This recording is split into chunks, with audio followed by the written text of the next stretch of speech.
Hello, my name's James. I'm a portrait photographer for Portsmouth in the UK, and I welcome you to my studio to this workshop where we ask, why purchase a reflector? Now, you may have purchased your first strobe light, your first off-camera flash. You may be getting used to using it. You might be liking the results. You might be thinking, hey, I want to upgrade. I want to invest in a second light. Well, whoa, up there.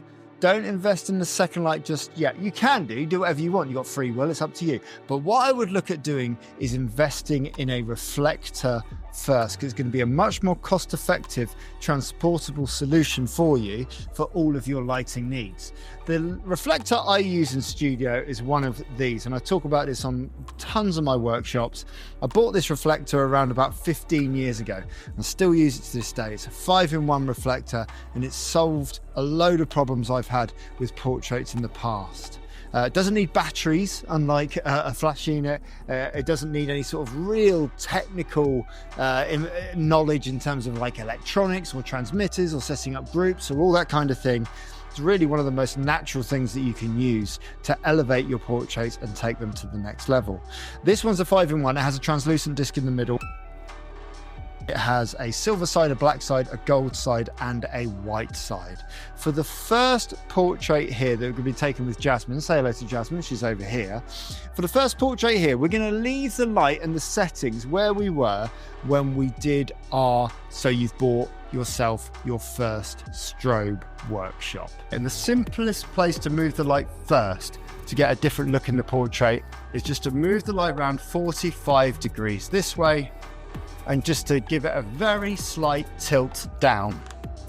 And that was ISO 100, f11, 160th of a second, using the transmitter on top of my Canon R6 Mark 1 with the 24-105 f4 lens to talk to my Elinchrom 1 up here. This is the Elinchrom 1 light with a kit tripod and a kit softbox. So nothing fancy about this. This is all stuff. This is like, in terms of like affordability, this is possibly the most affordability studio ready strobe lighting setup you can get. We dialed in the power so that we know we're shooting on those settings to get a good exposure. And with this shot here, what we're going to get is we're going to take our camera here. We're going to shoot reasonably long, just around about sort of maybe 70mm on this one. Tiny little smile again there for me. Arch the back for me, just very slightly. 3, 2, 1, and looking straight down the middle of the lens with a big blink. We're going to go again. 3, 2, 1, go. There we go. And by saying the big blink, then we get the natural one there. Now, what we see here, when we go in nice and close, we'll see here that we've got shadow on this left-hand side of the face, around about here. So bright the highlights on this side, and then shadow on this side of the face. That's because the light is coming from this side. It's skimming across Jasmine's face, but there's nothing bouncing light back in or hitting light on this side of the face here, because all of the light is coming from the right-hand side as we look at it. To elevate that portrait and to even that out, we can add our second light source, and the cheapest way to do it is to go online, find one of these on eBay for around about £15, come nice and close in here, and use your arm just to hold. Don't use my arm, that's fine. Thank you for helping. Yeah, go on, help. There we go. Yasmin's going to use her arm, but I don't want her to use her arm because I want her arm to be in the picture. So her arm's going to come back, and I'm going to show that you can do it all on your own like a big boy. There we go. My settings are dialed in from the previous shot. I'm roughly in the same position. Tiny little look into the camera, tiny little smile if you can there for me. 3, 2, 1, go. Perfect. And there's the difference between the two pictures. That little bit of highlight now being seen on that side of the face, where previously there was a black line and black shadow. Nice and simple. That's one way that we can use a reflector. It's kind of unsturdy. As much as I want Yasmin to help and to hold her own reflector, it's not really in keeping with what I wanted from the photograph there. So the second thing that we can purchase to help us with this is a tripod like this. The tripod's reasonably affordable online. Again, if you go online and try and find secondhand tripods, you could probably find one for less than £10. But then you've got this boom arm attachment that attaches in at the top. If you come in nice and close, you can see here that we just have it on the end of the tripod here. It just unscrews really, really simply and then just plocks on top, coming off at a 90-degree angle on the top. Now on this tripod are two clips. There's a clip on the left here and a clip on the right on the far side there. And those clips are where you can clip in your reflector to hold it in place. What I'm going to do is I'm going to unzip my reflector here, take off the outer layer, and we're just going to flip it around so that now we're working not with the white side, but with the silver side of the reflector for this next portrait. The white reflector was giving us a nice soft bounce back. I always like to think of it like a disco ball. If you shine light on a disco ball, you get specular highlights all across the ceiling. If you were to shine the same light on just to a white sphere at a disco, you just get even light across the whole ceiling. You wouldn't get these little specular highlights. And that's what a silver reflector does. It's a bit like a disco ball, where these specular highlights and a much more directional reflection is going to give you a much more powerful reflection back. It can never be as powerful or more powerful than the source light, because you lose power and you lose energy through distance, through the inverse square law from when light travels. But because this is a much more direct feedback of light, much more directional, it's going to come back and it's going to give us more punch. We're going to pop it in front of Yasmin here, really, really close.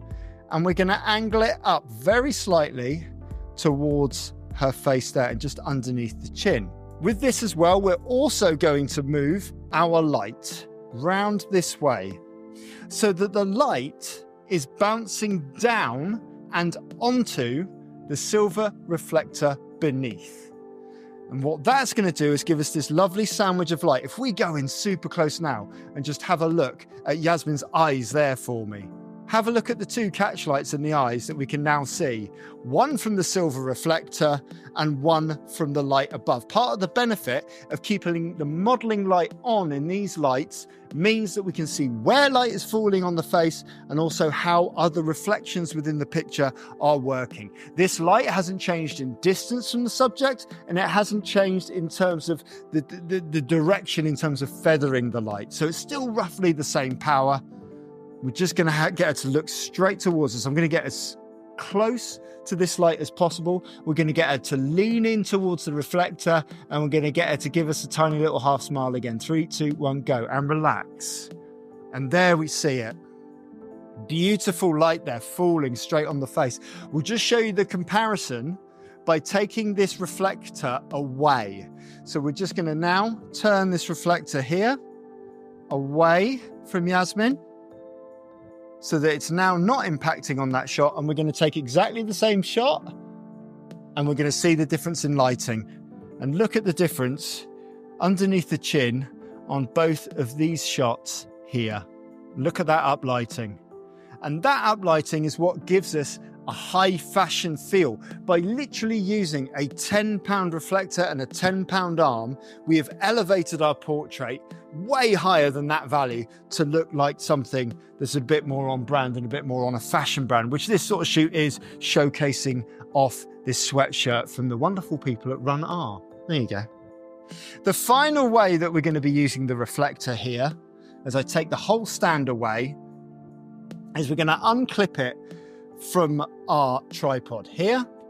We're going to unzip it for a second time, and we're going to flip it around, and we're just going to use the gold side here. And the reason why I'm using the gold side is twofold. Firstly, just so I can show you what the gold reflection looks like in shot. It should give us, as you've probably guessed already, a warmer bounce back of light into the picture. It will work in the same way as the silver one because it's a very, very highly reflective surface. So it's going to give us a very directional bounce back of light, unlike the white side. But it's going to give us a warmer light source back. And the reason why we're doing that is because she's wearing this mustardy, sunshiny, coloured Run R sweatshirt. And I think that in terms of branding and in terms of that style of photography, a gold reflector would work better. And that's the benefit you're going to have from working with the reflector than working with a second strobe light. If you were to invest in a second strobe light Unless you're using gels and then you're into a whole different minefield of color management, you can't really get that sort of subtle tonality of cool and warm light coming into the picture. This is a good way to manage that. What I'm going to do is I'm just going to change the direction of this light very slightly. We're going to come back to the 45 degree up, 45 degree down, 45 degree across. We're going to double check here that when we run a line through our Elinchrom logo and through all of the Elinchrom branding and through the middle of this softbox here, it comes to just above Jasmine's eyes, which it does. And what we're going to do this time is we're just going to get Jasmine to hold this just underneath her there and up a little bit higher. So it's just cutting in there. Perfect. And she's just going to look straight towards us here. I'm going to try and keep that run our branding in here. And because I'm zooming in, both my hands are free. So I don't need to hold a reflector. I can just concentrate on my lens, my body, and holding everything still. But because I'm zooming in, this reflector is not in shot. So when we take the picture, we should see this wonderful branding and we should see this gold reflection on that side there. Now, because we've moved the light round to the side, it is bouncing light back in, but not the same as it was previously under the silver light from underneath, because the light was coming from above. So what do we need to do? We need to change the position of this reflector so that it is opposite where the light is coming from in this shot, just as it was with the silver reflector. The light was coming from above and it was bouncing from underneath. So in this situation, you're going to let go of the reflector and we're going to move it to the side here. I'm going to hold it. You're going to be fine.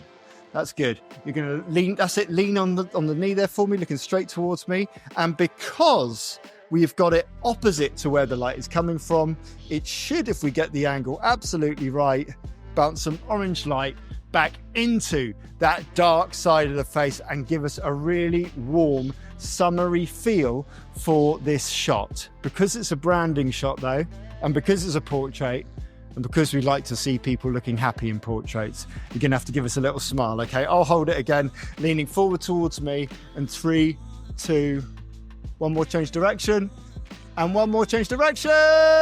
Beautiful. Look at those. And now we're shooting really cool images that would sit on any website and actually would sit on any proud mother's mantelpiece. That's how you utilize a second light without buying a second light. Don't go ahead and just splash cash. Have a play around with reflectors first. It's far more cost effective. And maybe you'll buy a reflector that you'll still be using in 15 years' time in your studio and producing a video like this. Jasmine, what have they got to do? Like and subscribe. And say nice things, say positive comments.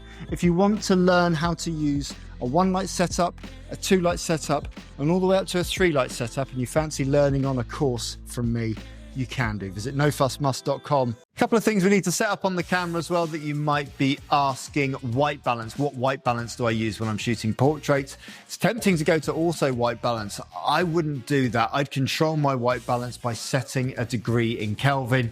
Typically, I shoot at 4,700 Kelvin. It gives me as natural a possible skin tone as I can get, and I can always adjust it later because I'm shooting raw. And all of our course content is available for download on there. Have a look at some of the more stuff on this YouTube channel. See what you can learn and see what you can implement today. All the best.